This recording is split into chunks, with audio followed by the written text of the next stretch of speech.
Ese nawe uhura n'iki kibazo cyo gufungura telefoni yawe rimwe na rimwe ari uko umaze kugura data bagahita bakubwira ngo system UI is not responding.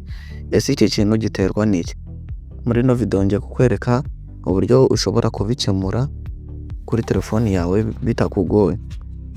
Rero ibi bibazo bya system UI is not responding biterwa nuko wafunguye data hari application menshi wafunguye muri ako kanya nayo akiri gukora bigatera telefoni kuba app yose wafunguye ari gukora, bigatera system kujagarara cyangwa se guhuzagurika.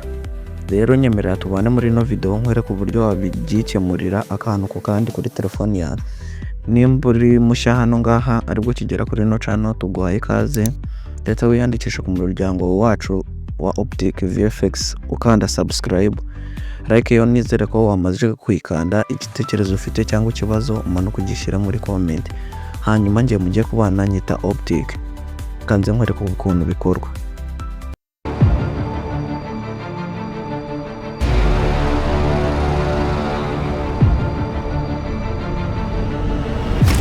Kuri wowe uhura n'iki kibazo reka nkwereke uko bikora.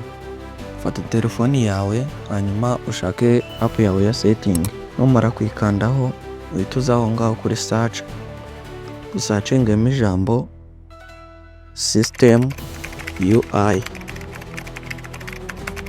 hanyuma numara kuri searchinga uhita ukanda kuri ako kambere bari buguhe, hanyuma bahita bakugeza hano ngaho. Urahita uzamura ujye aho ngaho handitse storage and cache, ukandeho hanyuma uhita usiba cache. Ibi ngibi bizagufasha mu gihe icyo ari cyo cyose ku buryo telefoni yawe itazongera gukwama cyangwa se ikazana ibindi bibazo nka bya bindi byari biriho mbere bya system UI is not responding. Ubu biba byakemuwe. Gerageza nawe umbwire nimba byakunze muri comment.